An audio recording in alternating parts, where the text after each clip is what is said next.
네, 반갑습니다. 고려, 이제는 정말 끝을 봐야 될 것 같습니다. 더 이상 끌어도 안 될 것 같고, 좀 빠르게 해서, 사회 문화 부분 다 끝낼 수 있도록 하겠습니다. 일단은 고려 사회 모습을 한번 보면, 고려 때는 농사철에 이제 농민 동원을 금지한다든지 아니면 자연재해 시 세금을 감면해 준다든지 태조의 일단 정책에도 10분의 1로 세금을 감면해 주고 이런 것도 있었잖아요. 그리고 흑창 이런 걸 설치해서 빈민을 구제하도록 했고요. 그리고 동서대비원, 그러니까 동대비원 서대비원입니다. 그러니까 동쪽에 하나 서쪽에 하나 이렇게 이제 있는 거고요. 그래서 의료 및 이제 구제 사업, 의약품들, 그러니까 백성들 좀 아픈 백성들에게 약을 나눠주는 겁니다. 예, 이런 역할을 했고요. 그래서 생각보다 고려라고 하는 사회가 농민을 위한 사회 정책이나 이런 복지 정책이 꽤 잘 되었다는 거 같이 기억해 두면 되겠습니다. 자, 그리고 가족 제도를 한번 볼게요. 일반적으로 부부, 그리고 자녀, 이렇게 소가족, 핵가족이라고 하죠. 이런 핵가족 중심이고요.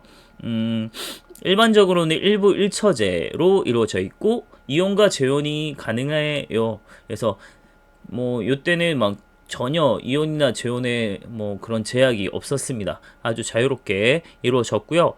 왜냐면 재혼 여성의 자녀도 차별 없이 사회 활동이 가능했고요. 근데 조선 두개감이 완전히 달라져요. 그리고 사위가 처가의 호적에 오르거나 처가살이를 하는 경우도 아주 많았습니다. 뭐 음서나 이런 혜택을 누릴 때도 사위나 외손자, 그러니까 외가 쪽도 전혀 차별 없이 그냥 똑같이 받아요. 그래서 고려 때는 이런 남녀의 차별이나 이런 것들이 거의 없었다라고 봐야 됩니다.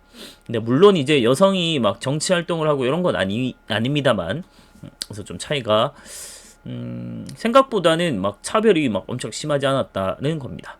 근데 고려 후기 때 이제 원간석기 때 공녀 때문에 조혼 풍습이 좀 생겼고요. 그리고 상속을 할 때는 자녀 균분, 그러니까 자녀 아들, 딸 똑같이 나눴다는 겁니다. 그리고 남녀 구분 없이 부모를 모시고 제사를 지내는, 그래서 남녀 평등이 아주 꽤 잘 이루어지는, 이게 정말 페미니즘이라고 볼 수 있는 거죠. 그래서 여성의 지위를 한번 보면 사회활동에서 뭐 물론 이제 정치나 뭐 이런 점에서는 일정 부분 제한이 있었지만 일상생활 속에서는 가정생활이나 경제활동에서는 남성과 아주 거의 대등한 위치를 보이면서 그렇게 차별이 없었다라는 걸 좀 볼 수 있고요. 호적에서 딱 차이가 나는 게 남녀 구분 없이 태어난 순서대로 그냥 기록을 해요. 근데 나중에 조선 후기 때 보면 이게 완전히 좀 무너지면서 호적에 막 여성을 올리지 않는다거나 아니면 이름 없이 그냥 누구누구의 여 이렇게 올려버려요. 그래서 그런 식으로 되게 차별받았거든요. 근데 고려 때는 그러지 않았다라는 점. 그리고 여성도 호주가 될 수 있습니다. 호, 우리 가정이라고 했잖아요. 여기에 주가 될 수 있습니다. 자, 다음 고려의 문화 한번 볼 텐데 고려는 당연히 이제 불교 문화가 발달했죠. 불교 국가니까. 그래서 고려는 초부터 뭐 태조 때부터 해서 국가적으로 불교 행사가 아주 성행을 했고요. 연등의 팔관에. 그리고 대장경을 가능하게 됐다. 국가적으로 이제 이루어진 작업이죠. 대단히 많은 돈이 필요로 했기 때문에. 자, 우리가 봐야 될 스님은 딱 두 분입니다. 정기를 대표하는 스님은 의천, 그리고 후기는 진울, 이렇게 보면 되는데요. 일단 의천은 화엄종을 중심으로, 그러니까 이 사람은 기본적으로 교종이에요, 교종. 교종 중심으로 일단 교종을 통합한 다음에, 선종, 까지 같이 이제 통합을 해서 천태종을 창시한 인물이고요. 자, 의천은 교관 겸수라고 하는 걸 주장을 했습니다. 이게 뭐냐면 이론과 실천을 둘 다 겸해서 수행하자 이런 겁니다. 우리가 이 사상적인 것까지 너무 자세히 볼 필요는 없을 것 같고요. 그래서 우리가 봐야 될 건 겸수, 겸해서 수행을 하자, 둘 다 겸해서 이론 실천 둘 다 하자 이런 얘기로 보면 됩니다. 자, 그다음 진울 같은 경우는 요때 고려 후기 때 불교의 타락이 워낙 심했어요. 그래서 불교의 세속화 이런 걸 되게 비판하면서 불교 본연의 자세로 돌아가자 하면서 막 여러 가지 운동들이 막 일어났고요. 그리고 요 사람은 어, 손 원래 선종 중심이거든요. 선종이어서 이제 선종 중심으로 교종을 통합해서 조계종을 만든 사람이라고 보면 됩니다. 이 사람이 주장한 것 중에 하나가 돈오 점수라고 해서 돈오는 단번에 깨우침, 그 뒤에도 계속 점진적으로 수행을 쌓아야 된다. 그래서 수행을 열심히 하는 게 중요하다라고 좀 생각을 했던 인물이고요. 그리고 우리가 기억해야 될 거는 정의 쌍수라고 했죠. 정해란 말은 몰라도 쌍수는 기억해야 됩니다. 쌍수. 쌍으로 수행하자. 뭘, 이론과 실천을. 이렇게 생각을 하면 됩니다. 자, 그 다음, 도교, 풍수지리설, 이런 것도 발달했는데, 제가 뭐 삼국시대 때부터 얘기했지만, 우리나라의 도교라고 하는 이 문화는, 불교랑 같이, 결합이 된 형태로 우린 나타나고 있습니다. 그래서, 우리 앞서 봤던 팔관회 같은 경우는 사실 도교 행사고요.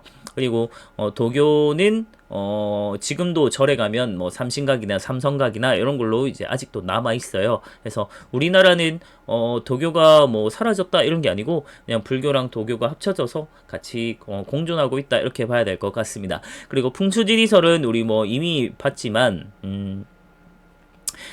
고려 때는 도참 사상이란 거랑 좀 결합이 돼요. 그러니까 도참이라고 하는 건 예언이거든요. 예언.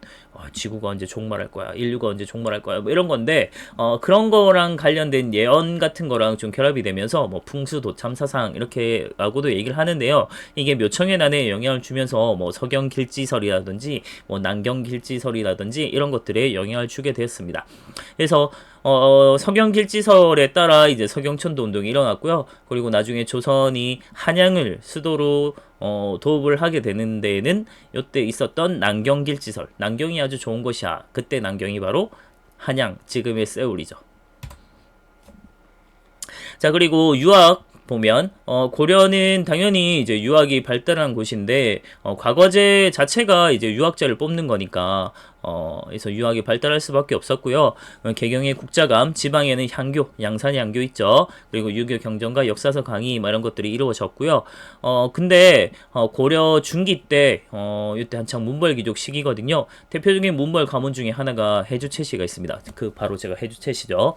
그 해주채시의 시조로 우리가 떠받든 인물이 바로 채충이라는 분이거든요. 요 분이 뭐 대대로 이제 문화시중이라고 해서 지금의 이제 국무총리 같은 역할을 아주 오랫동안 하셨던 분이고, 그래서 은퇴한 뒤에 저는 사실 좀 그렇긴 한데 사학이라고, 그러니까 뭐 아카데미, 그러니까 학원이죠, 학원.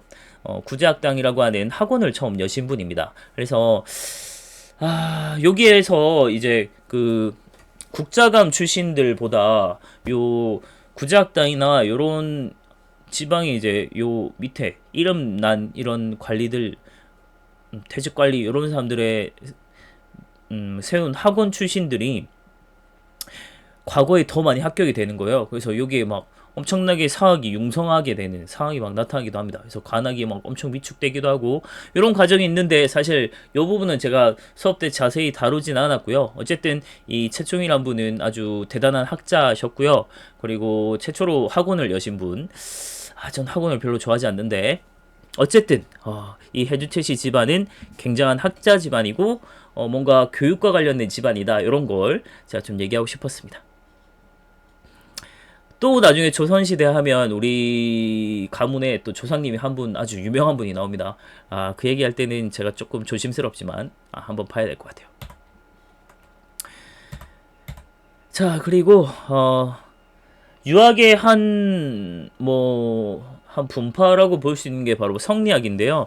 성리학은 송나라 때 만들어졌고요. 이 원으로부터 이 성리학이 소개가 되면서 안향이란 사람이 처음 이제 고려에 소개를 하게 됩니다.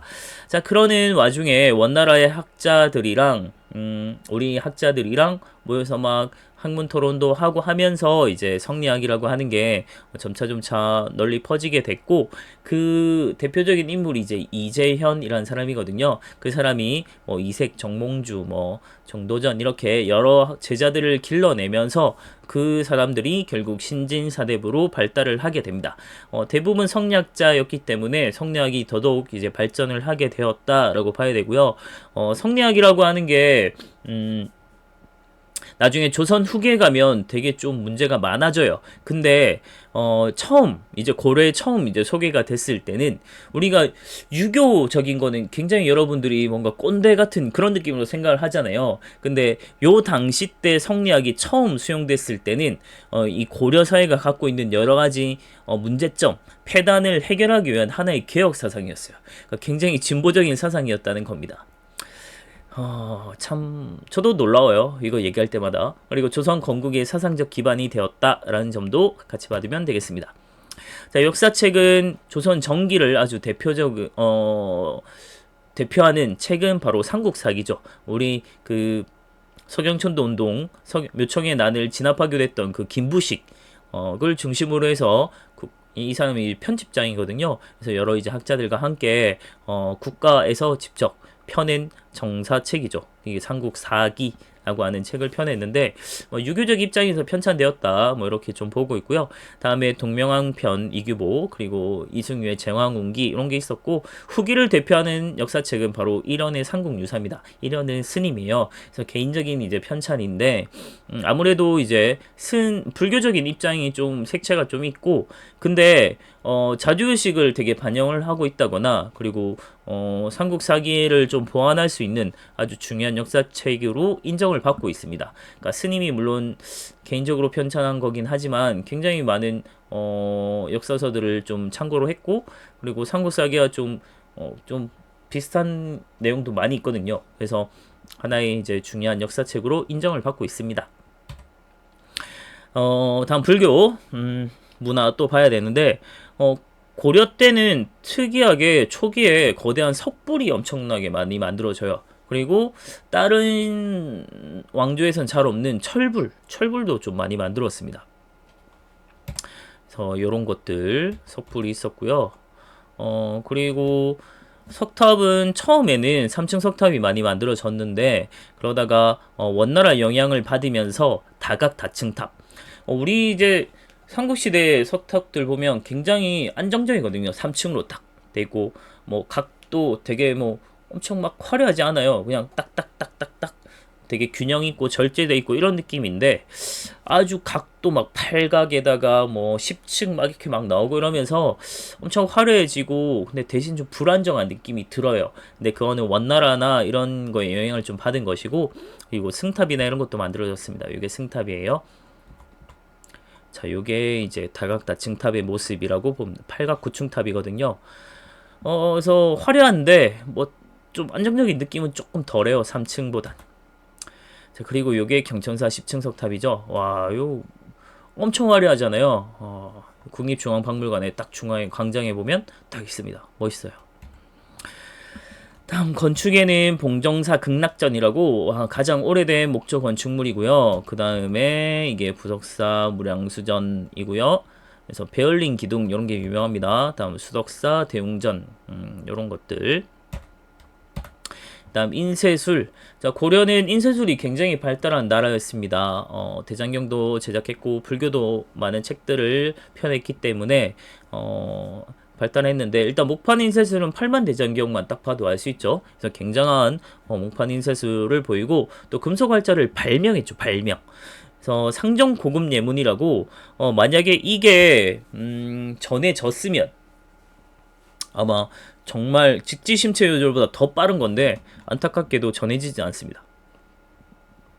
상정고급 예문이 한 1, 2, 3, 4거든요. 그러니까 1234년에 만들어졌다고 기록상으로 다른 책에 그냥 전해져요. 1234년에 상정고급 예문이라는 책을 펴냈다. 금속활자로 펴냈다. 이런 기록이 있어요. 기록만 있어서 이제 인정을 받지 못하고 있는데 이게 인정받게 되면 정말 진짜 직지심체 요절도 이미 가장 오래된 거거든요. 근데 진짜 세계 최초로 그보다 훨씬 더 앞선게 됩니다. 한 100년도 앞서거든요. 다음 직지심체 요절 현존하는 그러니까 실제로 전하는 가장 오래된 금속활자본인데 안타깝게도 우리 게 아니죠. 프랑스 국립도서관 소장입니다. 자, 그 다음 고려 청자와 공예. 고려는 역시나 청자죠. 고려 문화면 특히나 상감청자 이런 게 되게 발달했고요. 그 특유의 이 비치색이라든지 이런 색깔이 아주 멋지죠. 그 다음 나전 7기 이런 것들도 많이 만들어졌고, 은입사라고 은을 되게 실처럼 얇게 이렇게 만들어서 이제 새겨 넣는 겁니다. 그래서 이렇게 그래서 이런 것들이 은입사 기법 이런 것들도 아주 화려하게 만들어졌습니다. 자, 여기까지 하면 끝입니다. 여러분들이 열심히 계속 반복해야 됩니다. 제가 여러분들한테 계속해서 떠먹여 줘도 여러분들이 거부하면 안 되거든요. 그래서 결국은 여러분들 스스로 걸 만들어야 되기 때문에 열심히 좀 했으면 좋겠습니다.